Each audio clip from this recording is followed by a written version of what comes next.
Okay, yeah, I guess we'll do a Don't know how scenario. much that is. So let's say, so go ahead and we'll write these numbers down. Housing, $500. So if you want to write that down, go ahead. Well, he needs a pen too. You want to give her another pen? While he's using the pen, let her use the pen too.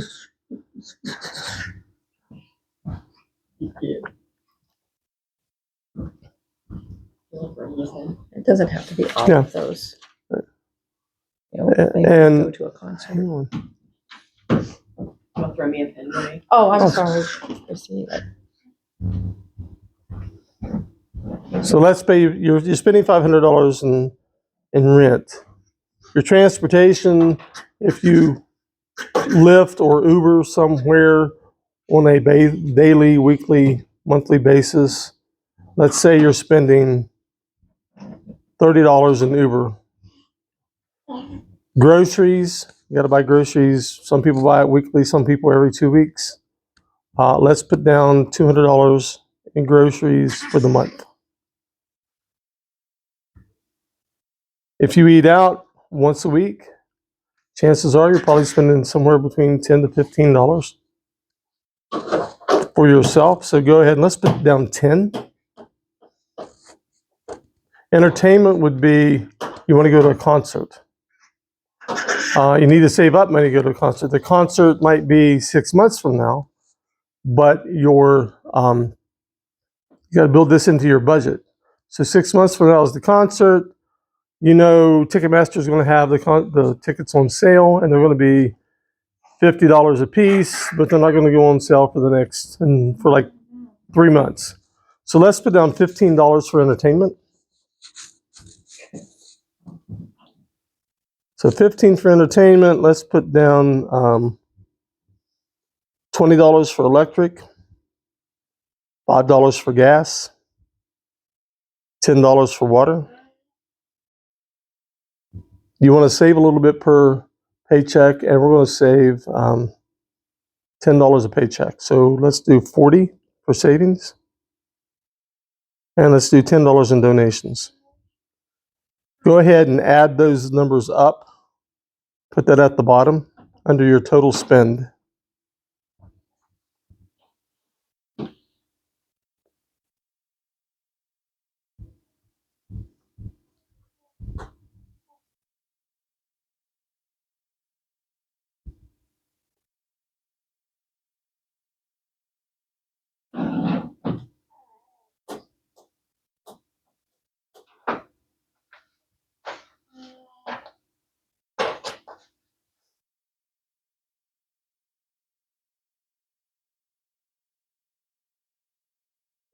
$850. Down where it says total spend, write that number down there. Yeah. Okay, now you're going to take the total spend away from the monthly income. So monthly income minus total spend will be your balance. In this case, it's listed as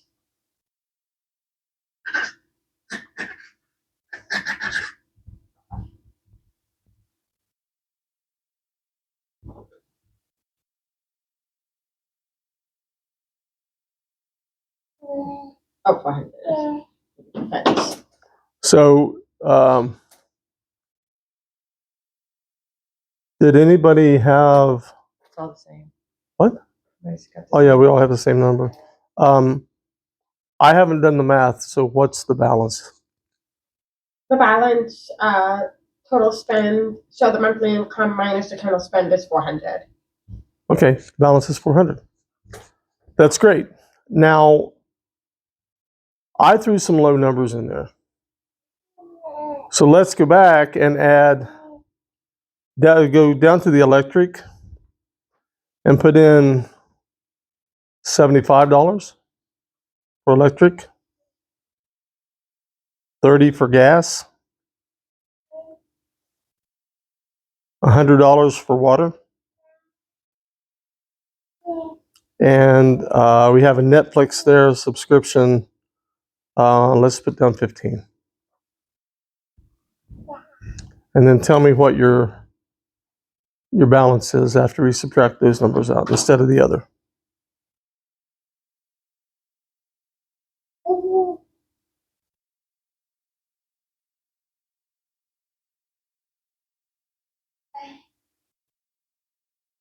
Oh,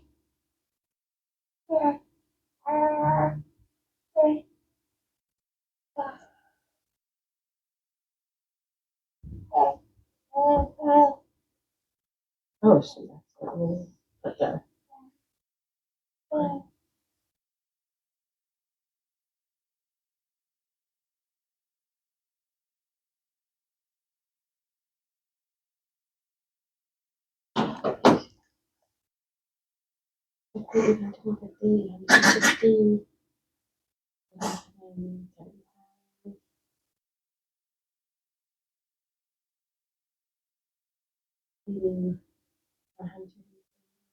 I'm getting 1,045, 55, 65.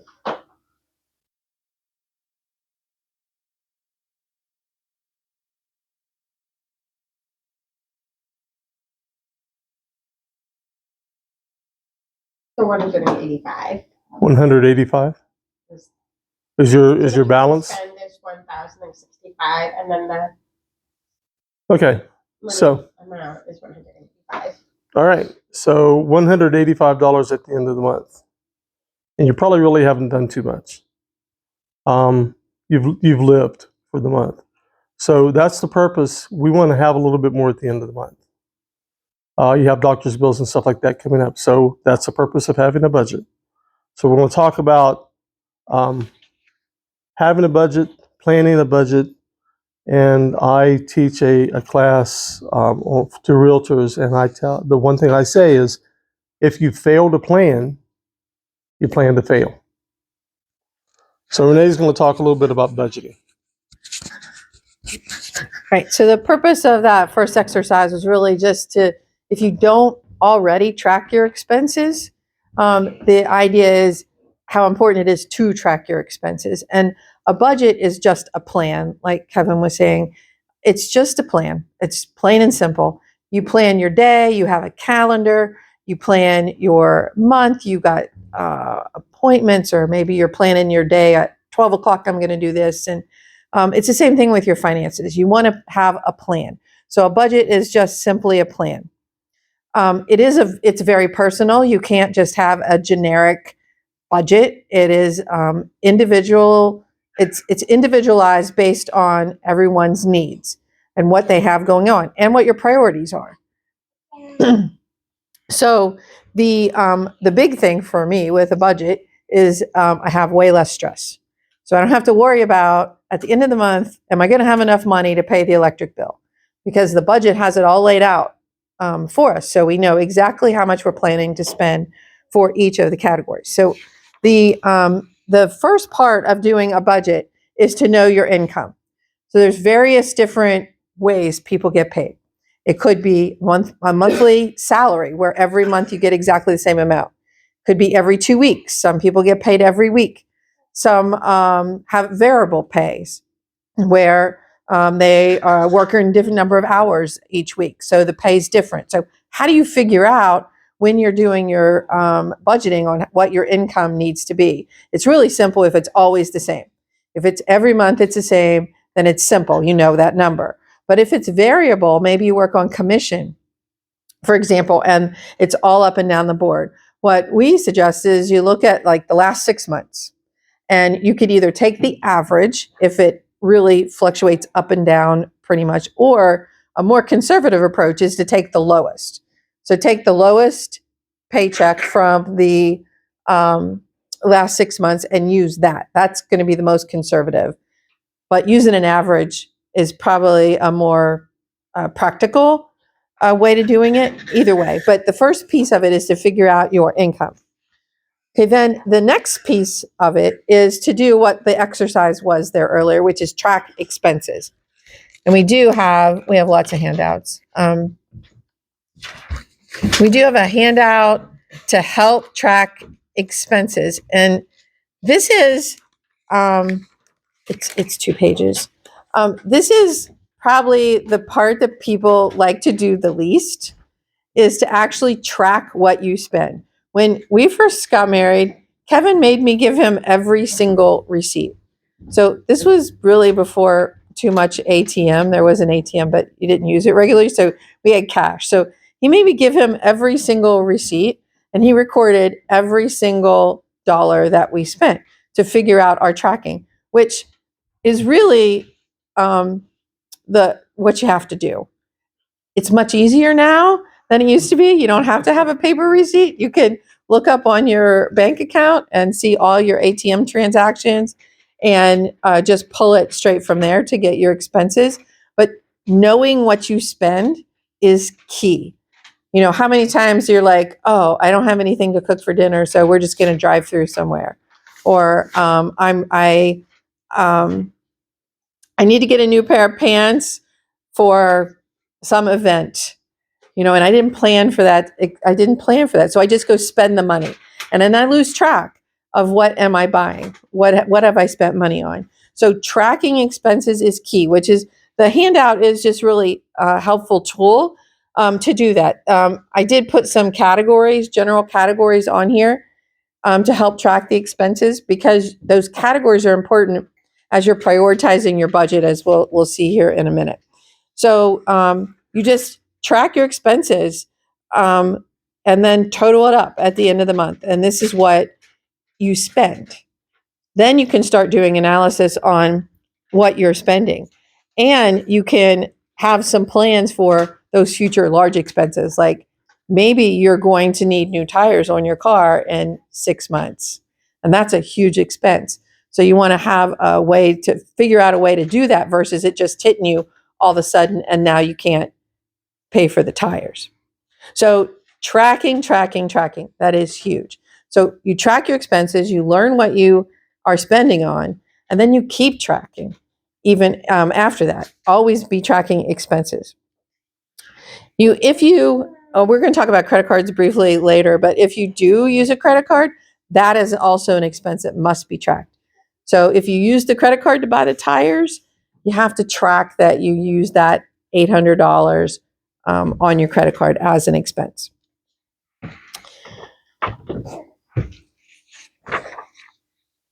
Okay, so let's talk about the actual process of budgeting. So now we know what we spend our money on because we tracked it.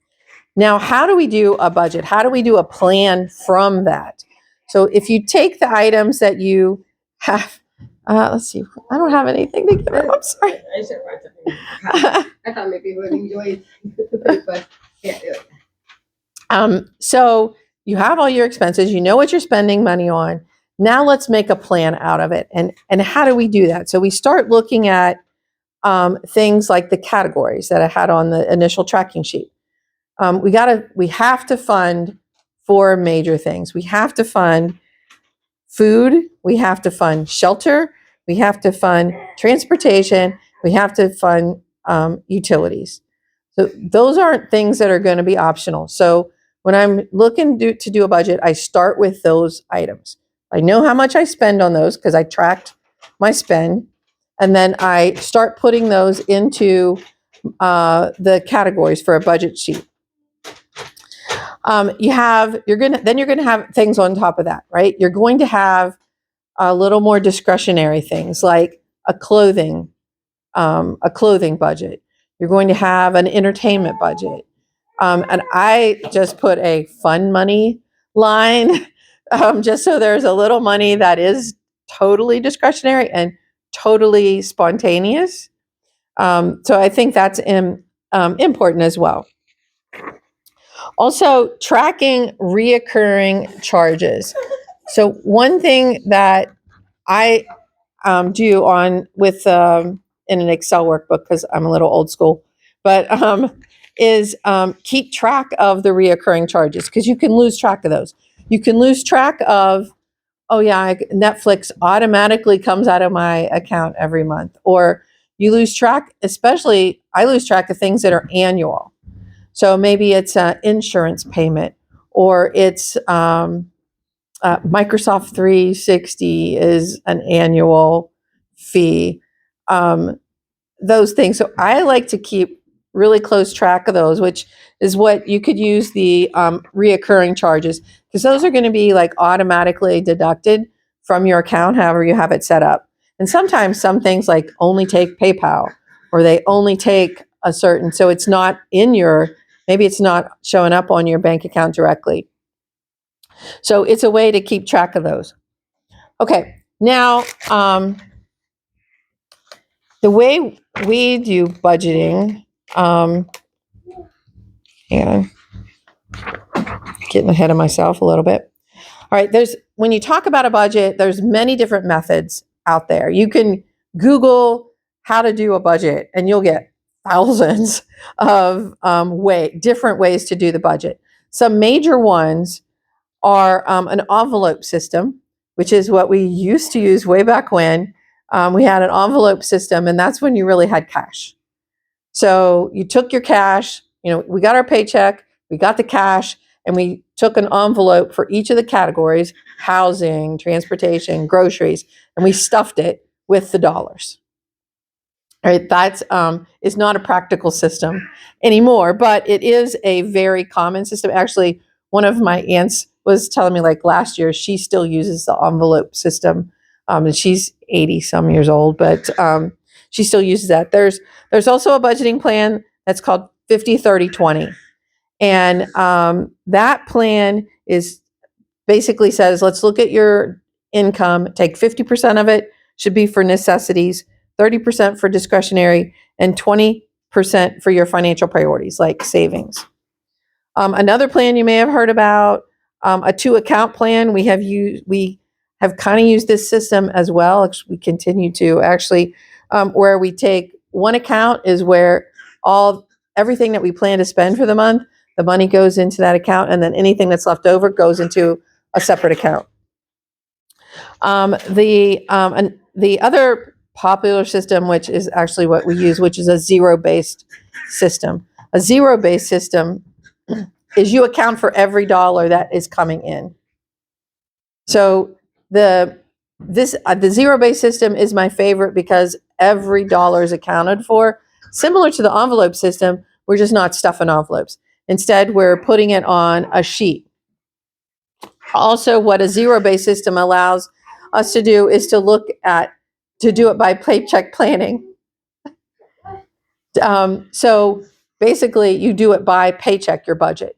Every paycheck coming in, here's how I'm going to spend every dollar for that paycheck. So we have another handout for that to help understand kind of how the paycheck planning piece works on the zero-based budget system.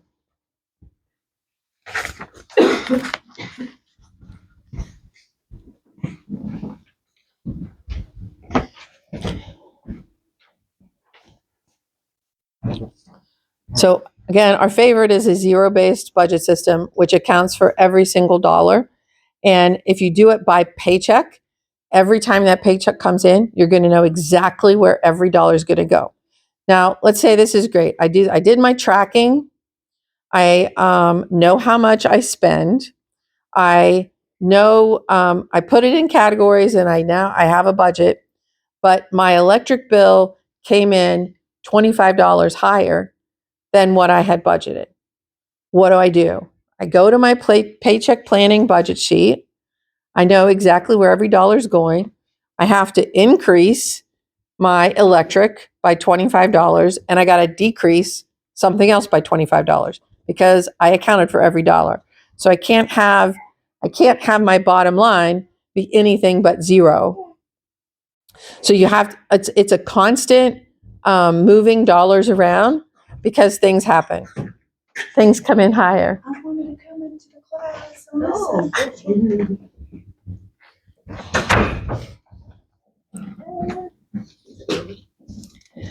So if you look at the paycheck planning budget sheet, you can see there's categories on there, like the categories I was talking about. The top, I had just put giving donations. Some people, that's a priority for them. So I just stuck it at the top there. And then savings. So savings is something that you have to budget for. You don't just say, oh, I'm going to save $1,000 with no plan on how you're going to save it, because you're going to end up spending it on something else. You're going to go get a hamburger, or you're going to spend it on something else. So you have to be very structured with it. What we like to do is take savings off the top. So when we get paid, we have auto transfer into a savings account. So it takes it off the top. We get paid every 2 weeks, so it takes it off the top every 2 weeks from our income, and automatically puts it into the savings account. So we don't have to think about it. We don't have to transfer it, but it is on our budget sheet that's what happens to the dollars, because again, we account for every single dollar that comes in.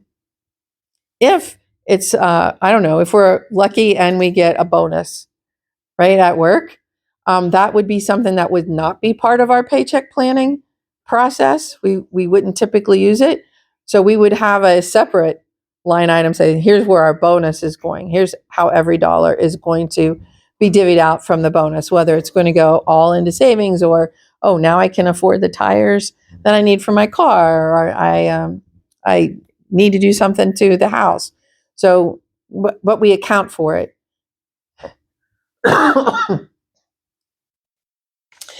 So I know this is old school with a spreadsheet, which is really what I have, and I'm happy to share the workbook that we use for tracking all this. But it is old school, so I'm going to talk about some better, maybe more modern ways of tracking things. But this is really easy for me to understand and to see everything right in front of me, exactly how I'm spending. Now, when you look at the paycheck planning sheet, you see there's a plan and then there's an actual. So earlier, and I know you weren't here yet, but we talked about tracking. Tracking is very important. So you write out your plan. And by the way, you need to revisit your plan every month at minimum, because each month changes. There might be, maybe there's going to be a birthday, like there's a birthday party later today, right? Maybe there's going to be a birthday and you got to buy a birthday gift for somebody. Well, that's not going to be every month that you have to do that. So you have to work that into your next month's plan. So this sheet's structured to do every 2 weeks and review it every 2 weeks. But again, you can structure it how you would like and what works for you. But you have a plan, then you have actuals. So if your actuals are under what you had planned, great. Now you have dollars you can move somewhere else that's going to be over, or you have more dollars to go into your savings or maybe into the donation bucket. Does that make sense? Or questions on that?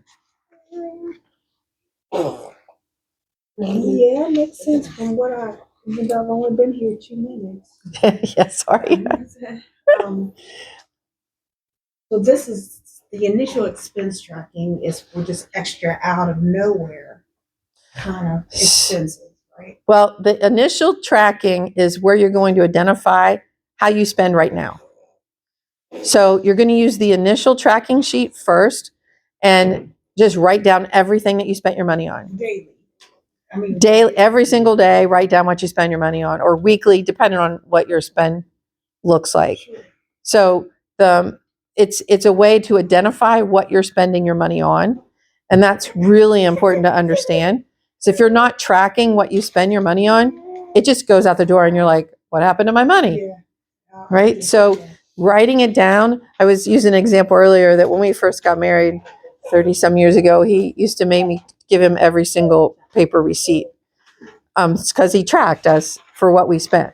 Well, and the reason I did that, is it's real easy to stop on the way to work and get a cup of coffee. You get to work, you go home. Well, you probably spent $2, $3, $4 for that coffee.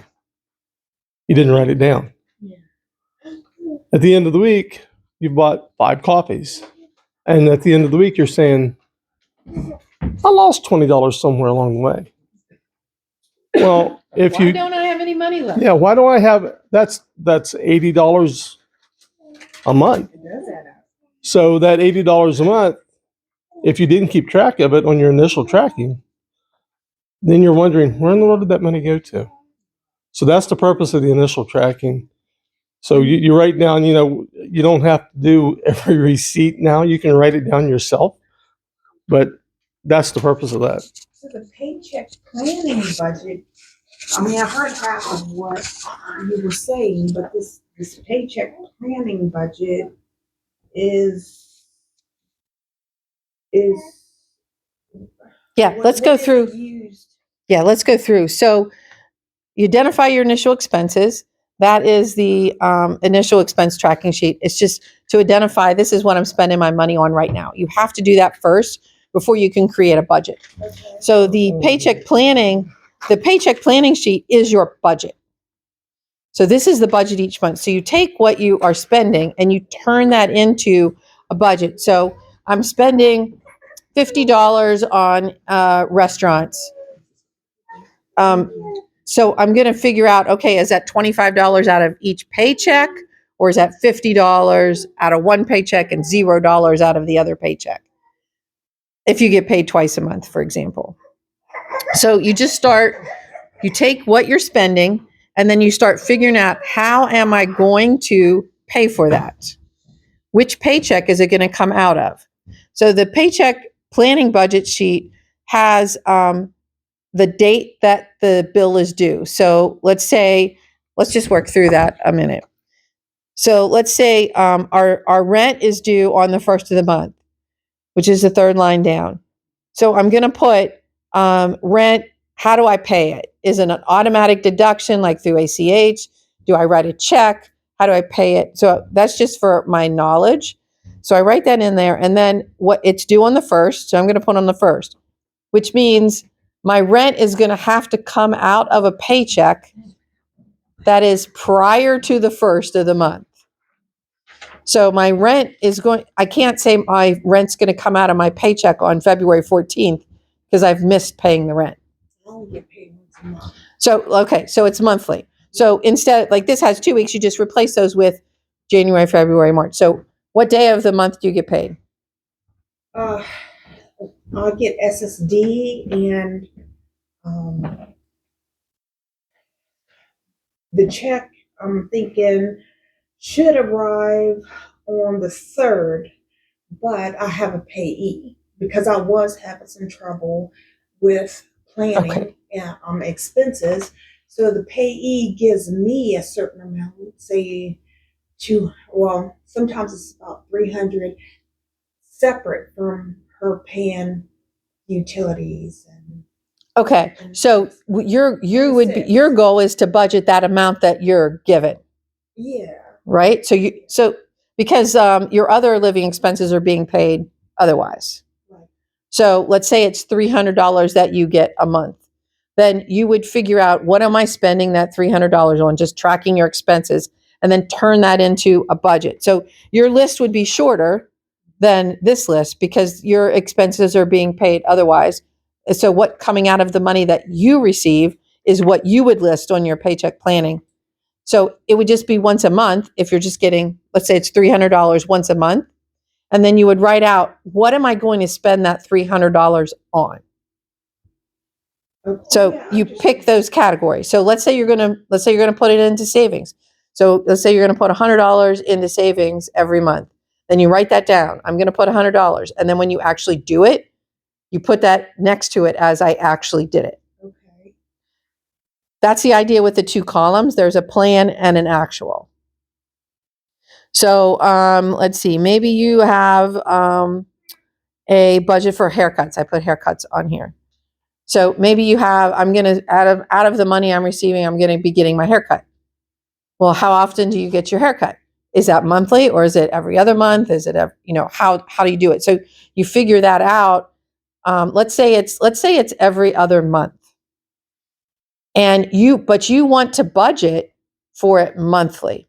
So let's say it cost $100 for a haircut. I'm using round numbers to make it easy.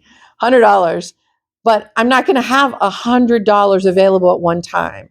So I want to do a plan where I'm going to take $50 out of month 1, $50 out of month 2, and that's going to be my budget. So then I'm going to have that $100 to pay for my haircut after month 2. Does that make sense? It goes in the pink and blue column. The pink, yeah. So, the pink and the blue, the pink was like one paycheck and the blue was a second paycheck. If you're paid monthly, then instead of it being like every 2 weeks, you would just change that to January. January's plan and January's budget. I'm sorry, January's budget plan and January's actuals. So what did I actually spend the money on? Did I stick to my plan? And that's another important thing with a plan. So it is a plan. It's not going to be perfect. And you got to give yourself grace. It's like, oh, I overspent my eating out budget for this month, but I'm going to get back on track next month, and I'm going to stick to my budget amount. So it's a matter of tracking and having that plan. Like, I'm only going to spend $50, and it's so tempting to say, oh, well, maybe if I go out one more time to eat, it'll take me to $65 instead of the $50 I budgeted. It's very easy to just do that. And you got to be disciplined to not go past your plan unless you're going to adjust your plan, which you adjust every month and revisit it every month. Is this still what I'm planning to spend? Is something going to come up that's new? Like I mentioned earlier with the birthday party, is something going to come up new? That's why you got to revisit it constantly and constantly be tracking your expenses. So while this is a spreadsheet, there are lots of free tools out there to help with this. One of them that we're currently using, the Dave Ramsey Every Dollar app. It's free. And basically when you spend, you put your plan in there, and then when you spend dollars, you just put in every day what you spend it on and which category it goes in. I will say it's not my favorite app. Our oldest daughter, her husband's all about that app, and he got us to try it. So we've been using it about 1.5 years. But there's other apps out there. There's an app that Quicken has. I don't know if it's free or if it's just a free trial, but there's a Quicken app. There's an app called Honeydew, which is an app appropriate like when there's multiple people using the same budget. They maybe have a spouse or a significant other that you're both using the same budget. So that one is good for that. There are, if you just Google free budgeting apps, there are plenty to choose from. The other thing these apps do, under probably a paid version though, is will link to your bank account automatically.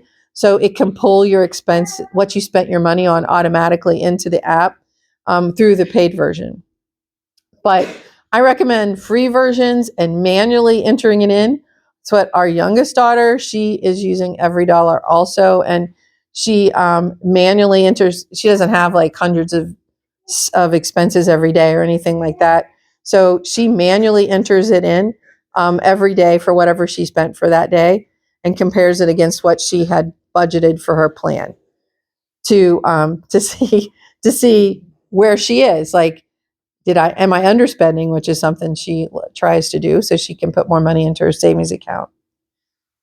You said the David Ramsey app? Every Dollar is a really popular app because it's free. It's totally free, except linking to your bank account. But it's just called Every Dollar. It's David Ramsey, yeah. So I don't know if you're familiar with David Ramsey. He's a financial guru, Christian-based. Yeah, I've seen him. Yeah, he has a podcast and all kind of website information. Actually, the Dave Ramsey website has a ton of free information, free templates on how to do budgeting. You could listen to the podcast, which I don't 100% agree with everything Dave Ramsey has in his philosophies, but parts that I do agree with is the budgeting piece and how important it is to have a budget, and also paying off your debt. Those pieces of Dave Ramsey, 100% agree with. Dave Ramsey does not like credit cards at all. He says no credit cards ever. Now, if you listen to his daughter, she does say credit cards are okay if you use them right. And that is more our philosophy, that credit card is okay if you use it right. And we'll talk about that here in just a second. Okay. I like how he talks about paying things in cash. I feel Yes. Like that's a lot of interest. So Yeah. paying in cash is way more painful than paying with a card. Like, it's like, do I really want that? However much the coffee was, you were a $5 coffee this morning, and I got to take $5 cash out of my pocket and actually hand it to somebody. It's like there's yeah, Yeah. yeah. It's like, do I really, really want to do this? But for me, having cash is a challenge.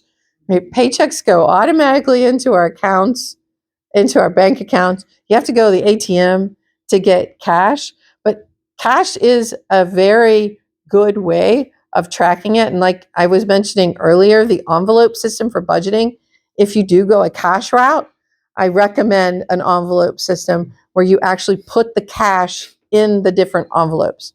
If you go a cash route, it's just hard to get cash right now. I mean, it's Well, just a that- challenge. That whole envelope system was if you get cash, somebody gives you cash, you know, I got to budget $50 a month for gas.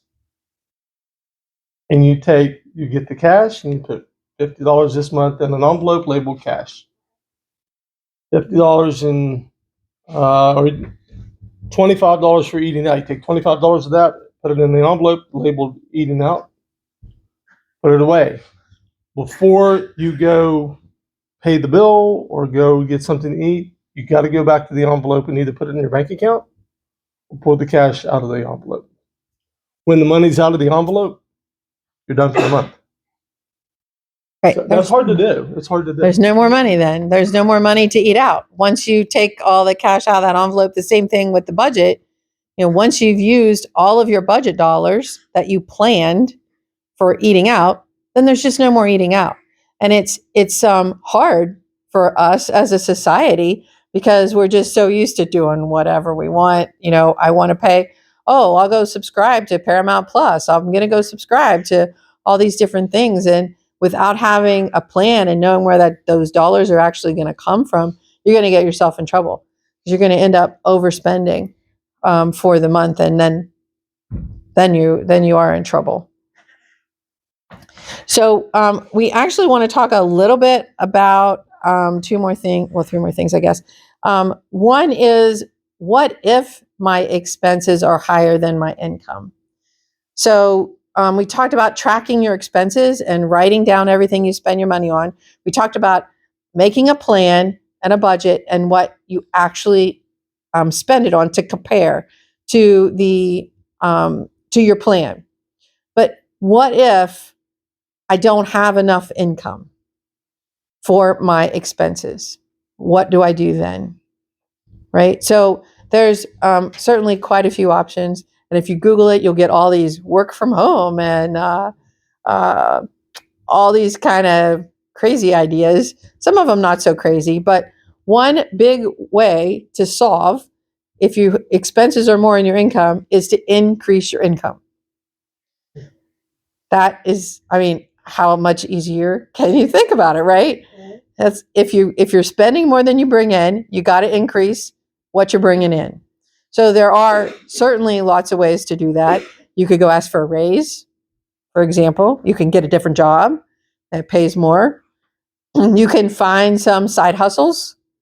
Kevin actually drives Uber as a side hustle, so you could drive Uber if you have a car. You could find other side hustles, legal ones, to increase your income. But I thought about doing a survey. You get paid for there doing are paid surveys. There are paid surveys. I haven't. I did actually try that a few years. We've tried lots of side hustles. I don't know, maybe 10 or 12 years ago, I tried that surveys, and I got flooded with surveys, and you get paid like a penny a survey. Penny? It was like, I don't remember if it was a penny, it might have been 10 cents. It was more labor than the amount of money I was going to get. Like, I wasn't getting paid enough for my labor. But I'm not saying that was a while back, so I don't know how it works now. Anywhere from $1 to $3 a survey. So $1 to $3 a survey is not too bad until you realize I'm spending 20 minutes doing a survey and I'm only getting paid $1. If you add that up, it's $3 an hour. It depends on where you have. The nice thing about that is you can do that at midnight, any time of day. Yeah. The bad part is you're only making $3 an hour. If you do decide to do like paid surveys, I suggest creating a new email account, Yeah. a new Gmail. Don't use your primary because your inbox gets flooded. So create a new Gmail account that you would use for that. We've tried, I did Secret Shopper. Sorry, we'll be finishing up soon. I did Secret Shopper for, I don't remember where we lived when I did it, but I did a Secret Shopper as a side hustle. That actually wasn't bad because I went to stores I would be going to anyway. And then I just filled out a survey afterwards. So you answer questions like, they ask you to buy something in particular, and you got reimbursed for that item, and then you got paid on top of that. So that wasn't bad. It was just it was hard for me because they wanted you to do the secret shopping like immediately. Like as soon as it came to your box, they wanted it done that day. And that didn't work out with the rest of my schedule. But I did do that for about a year. We didn't make a huge amount of money or anything like that. And that's the other thing. There's not going to be something that's like, oh, no matter what those ads say, you're not going to make a ton of money in these side hustles. It's going to be small amounts of money. So there's lots of different things to try from a side hustle perspective, but it is another way to increase your income. So increasing your income is one way to solve that I am spending more than I bring in. The other way to solve it is to spend less, right? So we actually have a little game that you can take home with you, which is kind of some ideas on how to save or cut back on your expenses. So the first part is really tracking your expenses, so you know what you're spending your money on. But then how do I cut it back? How do I reduce it? What do I do differently? And so this is like, put this on your refrigerator and just check off, hey, I tried this one. And then if you get a bingo, just reward yourself some way. Like reward yourself with an extra event, or maybe reward yourself with, I took the money that I saved here and I put it into my savings account. There are apps that can help you do that also. But this is just some ideas, like eat from your freezer. Look at your freezer, see what's in there, and plan your week of meals from what's in your freezer already. Right now, then that saves you a whole week of grocery bills. Ask for a discount. There's lots of places that provide discounts for teachers, for emergency workers, for veterans. See what kind of discounts there are out there. We try to take advantage of any discount. We get very excited when we find out there's a discount. And we are both over 55. So the 55 discounts are just like overflowing. It's amazing. But there's other discounts out there too. And we also shop a lot at thrift stores. So if like Megan has to get a new pair of pants, that's our youngest daughter, for work because they changed the dress code. So she will be at the thrift store looking for a pair of pants that meets the criteria. Buying a new pair of pants just doesn't even make sense hardly for our family anymore unless it's something very specific. So we are big thrift shoppers. Borrow a book from a library instead of buying a book. The library is free. And there are also tons of budgeting books at the library. You don't even have to physically go to the library. There is an online option. You can do audiobooks or download books, and they let you borrow them, download for whatever the period of time is. It's free. Take advantage of free things. Remove a streaming service or cable. This is something we're currently working on at our house. How did we end up with all these streaming services? I don't know. But do I really need all of them? right? So we're working on that. Pack your lunch. That is a huge, not only is it healthier, but it is a huge money saver. Pack your lunch. You have a plan. You know exactly what you're going to eat. You don't have to be going out or ordering DoorDash for lunch. Pack your lunch. So there's just some ideas on here. Shop with a list is on here as well. And going to the grocery store with no list means you're going to end up with 2 times as much in your cart that you really versus what you really needed.